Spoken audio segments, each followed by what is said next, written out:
every time I work with a group, I have two goals. Number one is I want to have fun. You want to have fun? Say yes? Yes. Make sure we're having fun. Number two, more importantly, I want this to be real and relevant. I do not want to waste your time. I want to give you practical, tactical insights that you believe you can implement that will help propel your business in the right direction. Is that fair? Say yes. Yes. Okay? If that's not happening, just raise your hand. You cannot offend me. I used to be 6'8". I have been pounded in the ground the past 2.5 decades. No matter what you say, you cannot offend me, all right? When you look at this, when you look at coaching, when you look at what it is you do, when you look at your tailwinds, when you look at your areas of opportunity, the three things that I want to elevate here is how do we enhance, how do we integrate, and how do we implement? How do we enhance what you're already doing that allows you to be successful? How do we make those fine-tunes, those tweaks that allow you to elevate and enhance what it is that will help you move the needle in the right direction? How do we integrate it? And what I mean by that is, I'm not here to make you mad. I might make some of you mad, and that's okay. I'm here to make you think. I believe that a lot of times it's not integrated or part of some of your DNA, where you see it as something else. Nobody needs more shit on their plate. Would you agree? And so we should all see coaching as something that integrates, not something that we're running our everyday businesses, and oh, by the way, we have to do coaching. So how do we integrate this into what is happening? And then how do we implement? How do we take the ideas and make them I-dids? Right? Would you agree, all of you in this room, everybody, I try to simplify this. For me, I have a 4-year bachelor's degree. I cheated 3.5 years to get there. I did not graduate in the top half of my class. I did graduate in the half that made the top half possible. So that's a quality for me. All right? So I try to simplify this, but all of you in this room are responsible for results. Agree with that? Again, you can disagree anytime. You're not gonna hurt my feelings. You're responsible for results, and all of you in this room have to work with people to get those results. Do you agree with that? Right?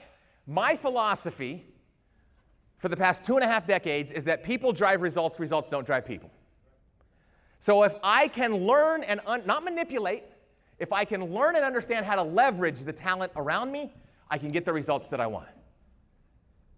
But I have to learn how to leverage. There's only 3 things you can leverage in your business. Only 3. Budgets, resources, and people. That's it.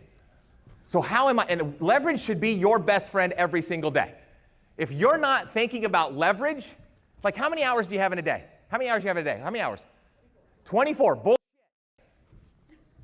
If you're thinking 24, you're already losing the game. Don't get mad at me. I have 500 hours a day.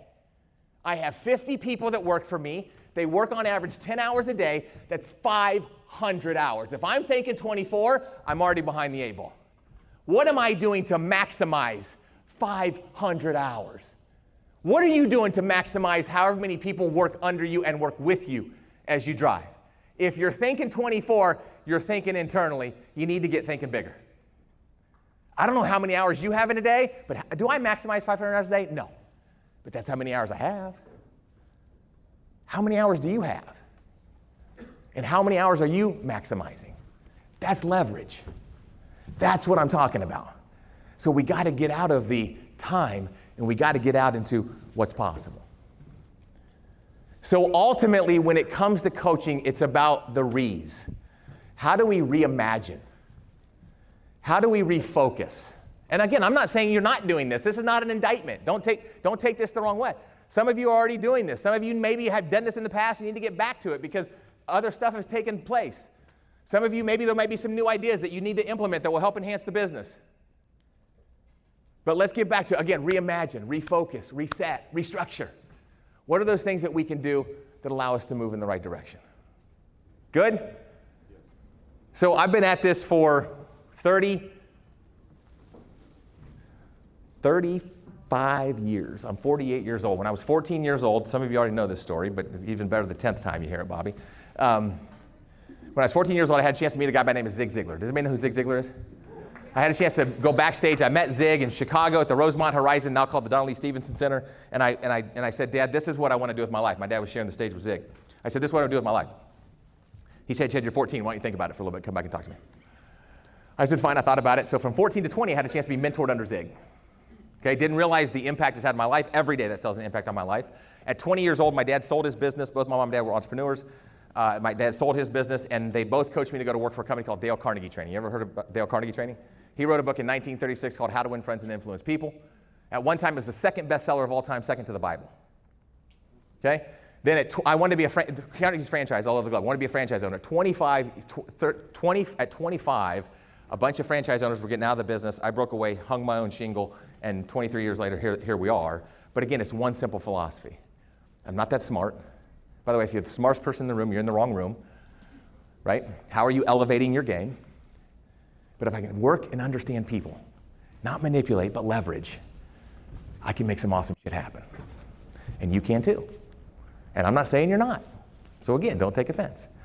So let's jump into this. On your right in front of you, you should have a little packet that says kind of Coaching Reimagined. I'm going to just try to go through a bunch of stuff here. Jump with me to page 3 in that thing. TC beliefs about world-class coaching with top performers. Again, I want you to reimagine how you approach coaching. Okay? Wayne Dyer says when you change the way you look at things, the things you look at change. So how can I get you to look at something that, and to what Fry talked about how can we do something that is just old adage, we know we need to do, it's kind of become, it's hard to read the label when you're inside your own bottle. And sometimes these things, you just get comfortable in the pool that you swim in, and sometimes you don't reimagine it. Everybody with me? So how can I help you reimagine this? And I'm just going to go through a bunch of concepts. Again, if it's not making sense or it's not really relevant, just raise your hand. But hopefully some of these things will stick, and you'll be able to put those arrows in your quiver that will allow you to be more successful. Number one is that it all starts with a belief. It all starts with a mindset. And what I mean by that, and I might bounce around some of these bullet points. I don't know if I'm going to go bullet point for bullet point, but just kind of stay with me. If you have any questions, just raise your hand. What I mean by that is I can give you 1,000 skill sets. But if your belief isn't there, none of them are going to matter. I can teach you framework. I can teach you how to ask questions. I can teach you how to really create a game plan. I can teach you all that. But if you don't have the right belief, nothing is going to stick. So it all, the 1,000 skill sets that you want to build starts with one mindset. It starts with that belief. And that's when I talked to Nate, I said, what is the one thing you're trying to do in your new role and what it is you're doing? That's one word. And I know that's what Jeremy's going to talk about. It's belief. How do we create belief? I believe, this is just my belief, I believe that law of attraction works 100% of the time. I believe if you think it's bullshit, it's bullshit. I believe if you think you can't, you won't. We will attract facts and ideas and opinions that marry our belief system. So you want to start with something? Start with this, with yourself. And instead of doing time and motion studies, start doing thought in motion studies. Start thinking about what you think about. Because a lot of times when you begin to dive into that, it's pretty freaking scary. There was a study that came out that said we think between 12,000 and 60,000 thoughts a day. 80% of those thoughts are negative. Not anybody in this room, don't take offense. But when left to our own accord, do most humans go negative or do they go positive? They go to negative. Here's the other thing. 95% of the thoughts we had today, same thoughts we had yesterday. We truly are creatures of what? Habit. So we have to challenge our own narrative. We have to challenge how are we thinking. We have to challenge our belief. The next thing about this when it comes to coaching is it should be reverse. Like Jeremy talked about, this is his board of directors. It should never be MKD going to RSC, RSC going to DSC, DSC going to his or her agents or associates or whatever the hell the title is. It should be reverse. I, as a DSC, should tap into my personal board of directors. And somebody who sits on my personal board of directors should be my RSC. And I need to be proactive. I cannot tell you how many MKDs I've worked with over the years. I know we have some in the room that get tired of having to go down and coach the RSCs. They want that to be reversed. I can't tell you how many RSCs in the room that I've talked to that they always have to structure the DS. They want that in reverse. How am I taking advantage? So if I'm looking at my business, I get to say all and leave. You guys got to implement it. I get it, okay? But if I'm looking at my business, I'm looking at how am I planning, how am I taking ideas, how am I being proactive, and then taking it to my board of directors, my personal board of directors. If you don't have one, you should have one, okay?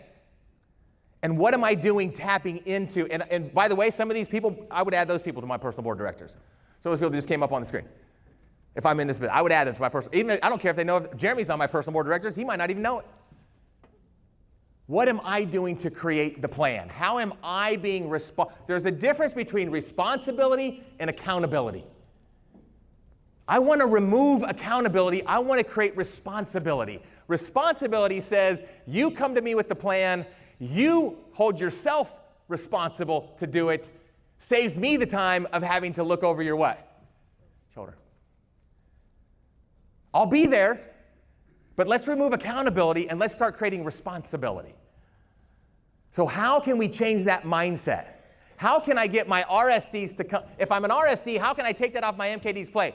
How can I, versus going, what should I do next? Or what do you want me to do? How can I come to, here are my, Dan Martell talks about, he's a good buddy of mine, he talks about a 1-3-1 rule. Here's what I always come to my personal board directors with. Here's my one issue. Here's my one issue. Here's the biggest thing I'm trying to solve in my business right now. Here are the 3 options that I've come up with. I've prepped this, I've thought about this. Here are the 3 different options I've came up with. Here's what I think is the best move. What do you think? Versus going to my MKD going, hey man, I got all these problems. You got any ideas? What do you think I should do next? The MKD will do it because he or she loves you. But you know what they're thinking? And again, I'm just trying to put this thing in the read. Don't get mad at me. So how can I be more proactive and create my world and walk into it versus waiting for other people? I want your guidance. I want your advice. I want to take full advantage of this massive brain trust, but I want to make minimal liability for you to do that. I want to create that opportunity for you, not obligation. Opportunity says you get to. Obligation says you have to. I want to create that opportunity mindset as we go. So what am I doing if I'm sitting in your seat, or what are you doing to craft your own game plan and taking it up? Whoever your personal board of directors is, I do have fries. You texted me this morning, didn't you? You said you got 60 minutes. So I said, something must have happened to Nate, right? So I have the right cell phone number. I don't know if he gave you the right cell phone number, but I have the right cell phone number. If I have his cell phone number, man, he's going to probably block me. Because I'm going to blow him up with the right things. That's an asset that creates what I call a win-win-win. That's the other thing. When it comes to coaching, I have to have a mindset of win-win-win. Think about this. It has to be a win for the people that you serve. Your clients, your book of business, all that different type of stuff. I'm just looking at it from your lens. It has to be a win for my people. If those 2 things happen, I win, right? So I'm looking at that win-win-win as we go along. So it's a mindset. It's a shift. It's what is it that I'm doing. All right, let me keep going. There's always preparation and there's always a framework. I'll get into the framework in just a minute. I talked about responsibility and accountability. There's a big difference between somebody being proactive versus reactive. Most leaders respond better, and you can correct me if I'm wrong, to people that are very proactive coming to me versus not coming to me. Now, here's the first thing. Turn to the next page. Let me talk about, and I know some of you have a framework and you don't have to change it up. Let me give you some ideas, okay? So the first thing I want to do, I cannot change the past. I can only reimagine and influence the future. That's all I can do. So it's almost like, how can I call time out with everything that I'm doing with coaching and audit and assess? Truly audit and assess what I'm doing and truly be honest and say what's working and what do we need to potentially shift. That's the first step. What is working, what I want to continue to do, what are the things that I need to shift? And if those things I need to shift, I need to be honest and move forward with expected results.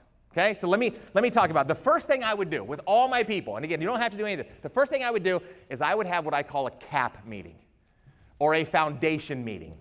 CAP means clarity, alignment, and purpose. I would recenter the needle with every one of my team members. Clarity, what the hell are we trying to accomplish? What are our expectations? Are we aligned to it? And what the hell is the purpose of this thing? Are we checking the box? If we're checking the box, we have too many check the boxes. Let's stop doing it. What's the purpose? What's the reality? What's the opportunity? How can we help each other? Because we're in this thing together, as Jeremy mentioned. Right? The second thing I would do is I would make sure that they are crystal clear on their goals and what they expect of me and what I expect of them. I'm telling you, my wounds, not saying yours, all my wounds are self-inflicted for the most part in my business. I'm the biggest headwind. Uncommunicated expectations creates pre-planned resentment. If I don't communicate, or you don't communicate what you want from me, I will probably disappoint you 100% of the time. And not mean to. I'm just doing what I think you want me to do. Matter of fact, right now, do me a favor. If you're taking notes, do me a favor, and you guys can test this thing later. And again, don't get mad at me. This is just an exercise. If you had to right now, there's probably 100 expectations that you have of your teams. If you had to right now, you have all your teams in front of you right now, but if you had your entire market in front of you, and you had to boil it down to 3 things, I want you to write this down. Everybody do it by themselves. What are the top 3 things that you expect of your teams every single day? What are the top 3 things? Write them down right now. Write them down right now. What are the top 3 things? And I know some of you, you're working as a team, and some of you report up to each other right now, or you have your leaders in the room, but let's just start by yourselves in your own. What are the top 3 expectations that you have of your people every single day? Write that down. Okay, now, here's the litmus test. And again, you guys just all had your meetings for the past however many hours you had them, yesterday afternoon, this morning, whatever it is, so you all should be on the same page. Again, this is not a gotcha moment. All you have to ask is your team. Whatever those 3 things are, just ask your team members. What are the top 3 things you think I expect of you every single day? And if you're aligned, pat yourself on the back. And if not, it's not an indictment, it just means we got work to do. Because if those 3 things don't show up with your team right off the bat, there's misalignment. And they're doing what they think you want them to do, but you're not on the same television. And there's something interesting about that. I could put a movie on these screens and make an argument that not one person's watching the same movie. Because you're all watching it through your perspective, through your experiences, through your beliefs, through your attitudes, through your whatever hell happened this morning.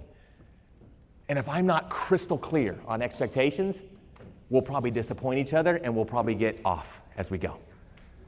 So what are those expectations? That's what I would want to know in this CAP meeting. I would want to set a foundation. I would want to say, what's the cadence?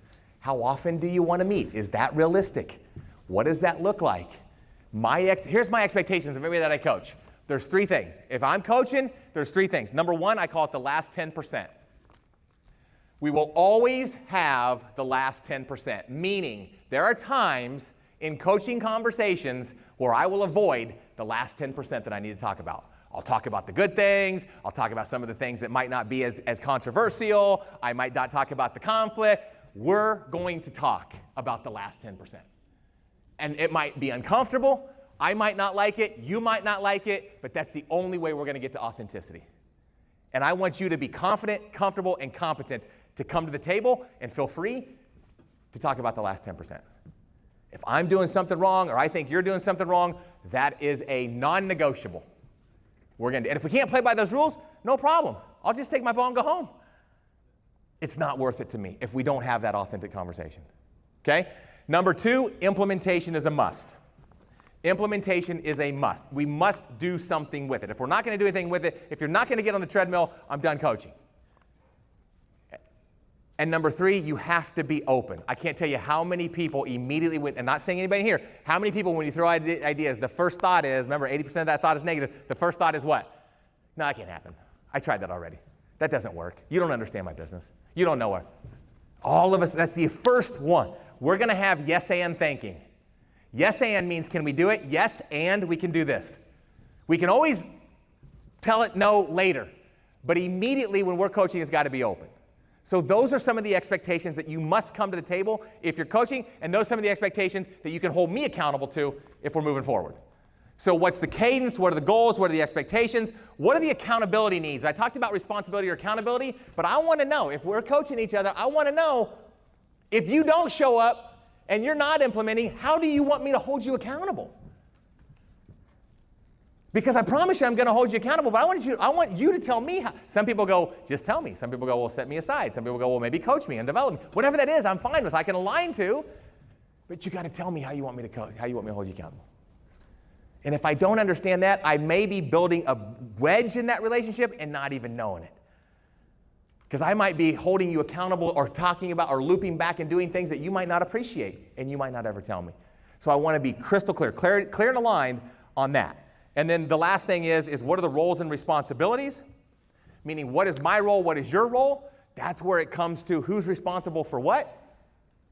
And then ultimately after that, we create connected goals. How are we truly working together, and how are we creating that win-win-win situation? If you don't have that as a foundation, you're not maximizing every time you coach and meet with somebody. So what am I doing to create clarity and set that foundation? And that becomes the anchor. Doesn't mean it can't change. Doesn't mean we can't make mid-course adjustments. Doesn't mean that their business is going to go in another direction. Doesn't mean any of that. It just means there's clarity. And when we get together, we're going to maximize that time. That could be formal or informal. Sometimes coaching happens informally. Nothing replaces. I'm sure you all talk to your people every single day. In my opinion, nothing replaces dedicated time that's on the calendar that we agree to, that there's cadence. For some people with my team, it's once a month. For some people, it's once a week. For some people, it's once a quarter. I'm not saying you have to be uniformed. I'm just saying pick the right cadence with the right person at the right time to go make their business explode. So that's the foundation. That's where it comes from. Then there's pre-work. Okay? In the pre-work, this is what they come to the table with. Again, I'm just going through some of these. So number one is define key activities and outcomes. So tell me, what are you doing and what are the outcomes? What's needed in the future? What are your strengths? What are your areas of opportunity? This is all prep work. You don't come to the table. This is, again, a non-negotiable. These are table stakes to play the game. You don't come to the table with this. We'll just schedule another time. And I know that's kind of harsh, but my time's just as valuable as yours is. And nobody has more of it. So come with a game plan. And it might be one thing. If you have more than 5 things you're focused on right now, you have 0. So what are your key things that you want to spotlight? There might be 100 that you have to juggle, but what are those key things that you want to spotlight? What are your commitments? What are your actions? What are your expected results? And what is your personal achievement? I need to tap into that. I need to understand a window into my people's soul. And how I do it, again, you can do it however you want. How I do it is I use a formula called GCGs. I want to know the GCGs of everyone on my team. G stands for, in what ways do you want to grow? How do you want to contribute? How do you add value? And what are some of your specific goals? If I'm armed with that information, then I can coach accordingly, where it's personalized and customized, that creates a game plan that helps them set up for success. I have to understand their why. I will also tell you this, and I know in Aflac I get hounded for this a lot, but I will also tell you this. There is quantifiable data that you look at every single day. You have scoreboards that you look at in order to be successful. Everything that can be counted doesn't always count. And everything that counts can't always be counted. That's what I mean by understanding their why. Nobody gives a about money. People care what money can do. That's where I want to get to. Why do you want to do this?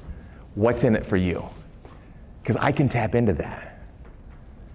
What's your definition of success? If I'm trying to live into your definition of success, it's never going to work. My definition of success doesn't mean anything to any of you. My dad told me that at 14 years old. He said, Chad, don't worry about what people think about you, because they don't think about you. You're not that important. Did a lot for my ego, but it makes sense. Not one of you is going to go to bed tonight worrying about me. Did he make it home? Did he make it to his kid's game tonight? You're not, and that's fine. I get it. So I'm not trying to have somebody else live my definition. I need to understand their definition. And then I just want to make money irrelevant. I just want to make money irrelevant. Money causes so much stress. What's the number that makes it irrelevant for you? What's that number? Is it $150,000 a year? Is it $1.5 million a year? Is it $3 million? Whatever the hell the number is, just tell me. Let's make it irrelevant. Let's just do the things we need to do to get there, make it irrelevant. Now you're building a business on passion, not on desperation. That's where I want to get my people. So what is it that we're doing? That's what I got to tap into. That's what they got to bring to the table. All right? Then I want to talk about what help do they need from me. So what is it they need from me and how do we make it? This all happens before we meet. Then when we sit down, There's established purpose and goals. There's an agenda. What's working, what's not working, what's essential. Here's another thing. Think about this for you. I study minimalism. I don't live as a minimalist. My wife is a consumer, so she won't let me live as a minimalist. But I study minimalism, and something interesting, there's a study that came out recently that says in the States, the average household has about 300,000 items in it. Okay, there's a lot of items. We're an over-consuming nation. We have to. Our economy will probably crash. That's another story. The interesting thing that came out of that study, though, is that we utilize, in our households, we utilize less than 12% of what's in there. We just don't utilize a lot. I think that's, don't get mad at me. I think that's the same way in your business. There's so much noise, but there's a fraction of it that really what? Matters. So start eliminating the noise. Here's where you start. This is on you, by the way. This is you. You can do this with your team too. This is for you. I want you, and again, this is a work in progress. I don't have all day to do this stuff. I know, but this is good. I want to get you thinking here. This is for you. Now I'm looking in the mirror, okay? Of all the things that you do every day, and there's a ream of paper outside, a truck full of paper that we could list, all the things that you do. Get selfish for a minute. What are those things that are energy for you? Let me define energy, okay? You're good at them, you enjoy doing them, they move the business forward. Highlight right now, write it down if you're taking notes. What are two things, there's probably more, what are two things that are really energy for you that you see as opportunity? You get to do these things. What are those things? Write that down. What are those two, and there's hopefully more, but again, just start with two. Energy, you're good at them, you enjoy them, you get to do these things, and it moves the business forward. What are those things? On the flip side of that, what is stuff? And let me define stuff. Anything that drains what? Energy, okay? Anything that drains energy, and somebody else could be or should be doing that in your business. What are those things that are stuff? I'm not Cloud 9 Disney World. There's always a 20% suck factor in any role that you have. I get it. There's always stuff. What is those things that are stuff for you? Write that down. What are things that are more obligation? You do them, but sometimes you don't necessarily enjoy doing those things. They drain energy. What are those things in your business? Write it down. All right. So again, think about this. And think about if I know this. Now, here's what you find. I'm telling you, and if you guys just do this exercise as a market or as a region, I'm telling you, light bulbs will pop up. Here's what you'll find, even at your tables. Sometimes your stuff is somebody else's what? Energy. So here's the question. I know a lot of districts, a lot of regions, a lot of markets. Do not get mad. I know a lot of them that work together, but they're not truly working together. You're working together, but are you truly working together? Are you maximizing the talent? Are you maximizing the energy? Are you maximizing the energy versus stuff? I'm not talking about rewriting job descriptions or anything like that. I'm just talking about how do we come together and how does your stuff become my energy? Let me do more of that. Let's really get on the same side of the bus pushing in the right direction. If you do that with everybody and you really begin to understand it, now the goal is how do you remove stuff? Now, again, this is not Disney World. I'm not saying you can remove all the stuff. Let me give you these really quick. 4 Ds. 4 Ds. Think about it in your 4 Ds. Number 1, what are those things that are on my stuff list that I need to delegate? What are those things? This is where my wounds are self-inflicted. Anybody else? Now here's the thing. I get blasted all the time for saying this too. In your role, and some of you are going to go, that's not possible. And again, I'll agree with you because that's a law. You're going to track that. I get it. In your role, you should only do the things that only you can do. You should never do the things that somebody else could be or should be doing. If somebody else could be or should be doing it, you should never do it. And people spend their time, and I get it, you got budgets, you got costs. People spend their time to save money. I spend my money to save time.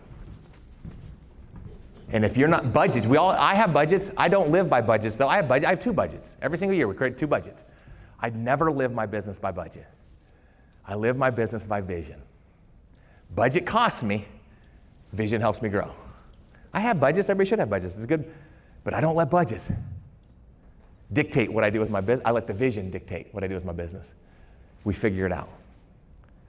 I always tell my team, I'm confident enough to tell you half the time I don't know what the hell I'm doing.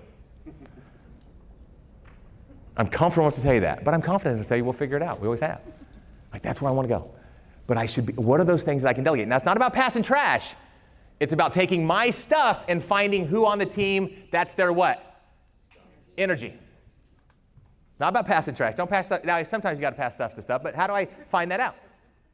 Number 2, what are things, this is going to challenge you, what are things that I need to just defer? What are things I need to defer? How many people in here in one way, shape, or form, no matter if it's paper, electronic, sophisticated, not sophisticated, have a to-do list? Raise your hand. To-do list? How many people just like me, whenever I go clean up my to-do list, the same freaking items show up, to do. Everybody get there? Right? What you don't realize is that's wasting mental space. Get those items off the freaking, defer them, shelf them, mentally get them off. I don't know the time frame. You know it. This is not happening today. This is not happening this week. This is not happening this quarter. This is not happening this year. Whatever it is, defer them. Get them off. Spend more energy-driven time on energy-driven activities. Get them off. So what are those things I need to defer? Just forget about them. They're just creating noise. You're not going to use them. Don't. The third one, this is a hard one. So have you heard this before? What are those things I need to delete?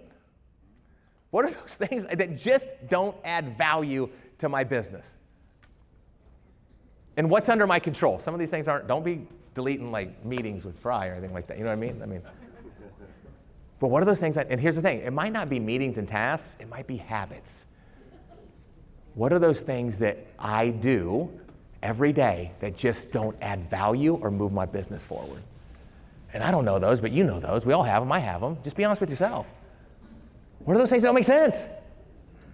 We did this before. We did a time and motion study. Here's what we tried. We did this with a company one time in Midtown Manhattan. This is before COVID. I won't tell the whole story, but because I don't have time. But we did a 3-month time and motion study, and we found that on average, these people would come into their office, and they got behind their desk, they checked their emails, and on average, 2 hours and 18 minutes, they were caught up in email land. Okay, 2 hours and 18 minutes. Responding to clients, doing trades, doing all this different type of stuff. I'm a big believer that if you win the first hour of the day, you win the day.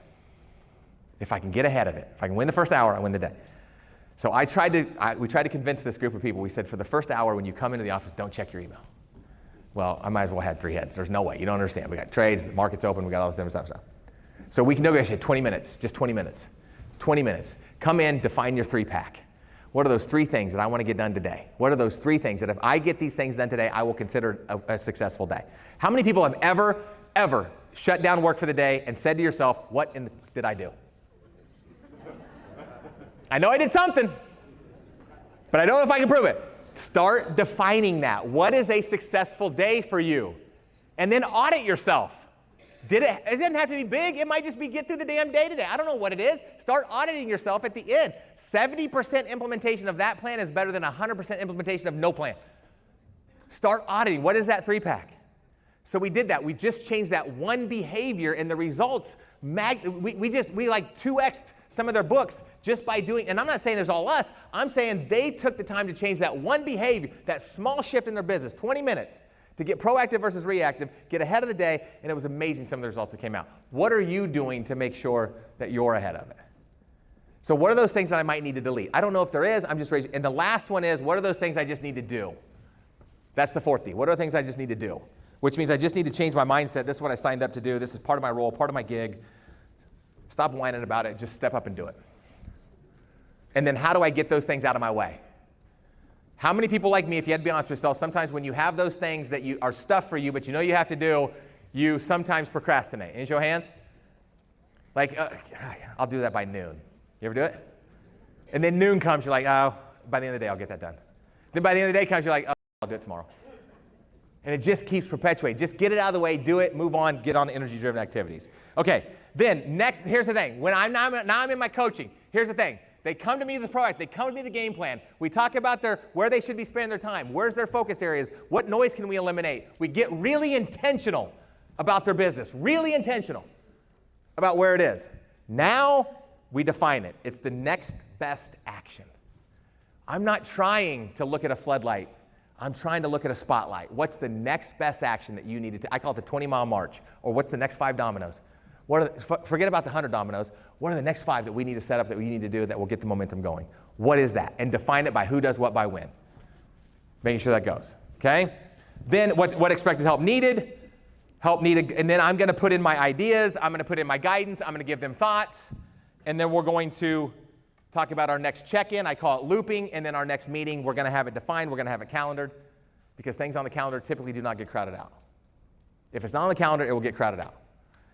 All right? And then accountability versus responsibility, I've kind of talked about that a little bit, but so that to me is, again, I'm not saying you have to change your completely framework. I'm saying the first thing that you should do is, if I'm you and I'm not you, I would just talk to all my people and say, I'm sure we're doing a lot of good things. I'm sure there's various opportunity. Let's just call time out and let's cap. Let's get the foundation. What do we want out of these things? What are our goals? What do we expect of each other? What's the purpose of these? How often do you want to have them?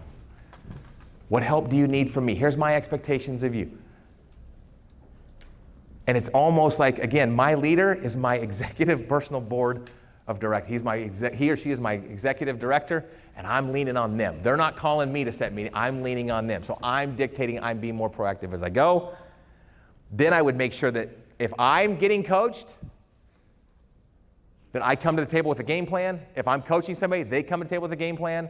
Then we go through that agenda, and then we make sure that it's a process, not an event. It doesn't happen in a vacuum. It's not, I can't go to the gym once and be in shape. I wish I could. I can't eat healthy one meal and be done. It's a process. It has to become part of my DNA as we go. When coaching doesn't happen or doesn't happen at its highest, I'm taking short-term shortcuts that create long-term headaches in my business. When I make short-term investments, it creates long-term dividends. So I can make every excuse in the book about why I can't do it or why I don't have time or what. It's the best investment that I will ever make if I invest in improving the performance of my people, because, like Troy talked about, a rising tide raises all ships. How am I setting them up for success that's allowing me to be even more successful? So how do I make that short-term investment that creates long-term dividends where I'm truly setting them up for the highest probability of success to go out and explode their business and a very, very strong foundation? The next one is, we talked about focus on time. We talked about spending time to save money, spend money to save time, make money irrelevant. We talked about that. Whatever that number is, again, find out about your people. What is that number? Let's just make it irrelevant. What makes you comfortable? What is that number? Whatever that number is, let's make sure we get there. Then after that, everything's gravy. Let's get there.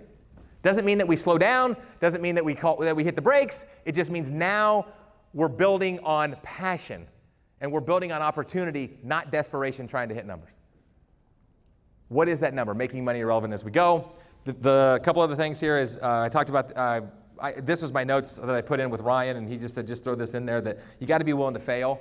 You know, Richard Branson, they failed with Virgin Orbit. He lost $196 million, and his quote was, you can't be a billionaire if you're not willing to lose $100 million. You just can't. What risk level are you willing to take? How risky do you want to be? So ultimately thinking about what's your risk tolerance and what are you willing to go out to really elevate your game and make some awesome happen. That's where you got to go. Here's what I want to come down for a landing, all right? Couple other things. Last thing is turn to that last page. There's a lot in here. I wish I could cover more. Here's that last page. Here's what I want you to think about. Here's what I want you to leave with. Okay? And then, now this is mirror, because I think a lot of times coaching starts with me. If I want to be at my best, I have to make sure I'm showing up at my best. And I'm not at my best every single day. It's not a mightier than thou. It's not anything like that. Here's the questions that you have to answer for you, not for anybody else. Not for your leader, not for your region, not for your market, not for your territory. It's got to be for you. Okay? Here's the question. And again, it might be a work in progress. Maybe some of you know it. Maybe it's really defined. Maybe some it's not. Number one, what truly is important to you? Take a second. You don't have to share this with anybody. This is for yourself. What truly is important to you? Take a second. Write that down. What truly is important to you? This is your foundation. If this is not defined, it's going to be hard to really work through everything that you want to do to build the success in the business that you want to build. What's truly important to you? I'll tell you, and again, this is just mine. This is my definition. I'll be vulnerable for a minute. Doesn't mean anybody in this room. I have 6 things, stack ranked every single day. My faith, my family, my health, my business, my social, my charity. Those 6 things show up every single day. There are non-negotiables every single day that have to show up. Those are clearly defined. That my MTP, I call it my MTP, my massive transformational purpose in life is impact. I want to make impact on my audiences. I want to make impact on my family. I want to make impact on my business. That's my massive transformational purpose. That's where I'm focused. That allows me to audit. And sometimes when I audit, I'm not living in to those things that are important. Because sometimes, number 4, business skirts up to the top. So I either need to quit myself and really put business at the top, or start living into my faith, my family, my health, and then my business. But if you don't have defined what's important to you, it's going to be hard to live into it. You just hop on the river of life, and wherever the river of life takes you, it takes you. And a lot of people, I'm not saying you made in this room, a lot of people look back and go, what happened? Instead of, that was a hell of a ride. What's important to you? Number 2, what is it that you value? 2 more minutes, I promise you. I'm going to go. What is it that you value? And it might be the same thing that's important. Let me give you, again, this is me, this is not you. I value choices. That's what I value. I value the ability to wake up every single day and choose where I spend my time, who I spend my time with, and what I spend my time doing. That's what I like. So I wanted choice freedom, I wanted relationship freedom, I wanted time freedom. To do that, I know I needed money freedom. I'm not here because I've been paid to come. I have been paid, but I'm not here because I'm paid because I want to be here. I don't have to be. I want to be. And that's not bragging or boasting. It doesn't make me a big shot. Don't misunderstand me. It's just I've made money irrelevant. I've got choices. No business to me is better than bad business. I don't need the paycheck anymore. What do you value? And how do those things show up? And then the last thing is what's one thing that you need to do more of or less of or differently that's going to help you move towards more of your vision in the business? Write that down. What's one thing, idea to I did, that you can take that will help you coaching yourself, you coaching when you're working with your board of directors or whoever your leader, and then when you're coaching your people and driving them forward? What's one thing that you can shift or do more of or less of that you believe will have value and impact? When you write that down, it's much more, you have a much more commitment level. So think about that for a second. Write that down, and then do me a favor. Seriously, 20 seconds. 20 seconds. When you verbalize it, it really becomes clear. Just 20 seconds. Share with somebody what's one thing you can do that will enhance your coaching. Just take right next to you. Just share that really quick. Share that 20 seconds. What's one thing you can do that will enhance your coaching? Really quick. Just 3 people. Tell me just who has the confidence to share what's one thing I'm going to do to enhance my coaching. More or less. Yes. Delegate. Who else? First hour of the day. Win the first hour of the day. What else? One more. Delete. Okay. I had 2 goals. I want to have some fun. Hopefully you had some fun. If you didn't, I did. Screw you. No, I'm just playing. Just joking. Number 2, more importantly, hey, Jay. Number 2, more importantly, I want this to be real and relevant. By a show of hands, you can be completely honest. Did anybody think the time was an absolute waste? So everybody picked up something? Yes. All right. Here's my challenge to you. Just go do something with it. Instead of talking about it, just go do it. Just make the change. You can always go back to what you were doing in the past. Just be willing to step out and make a shift, and seeing what that momentum will create more momentum as we go.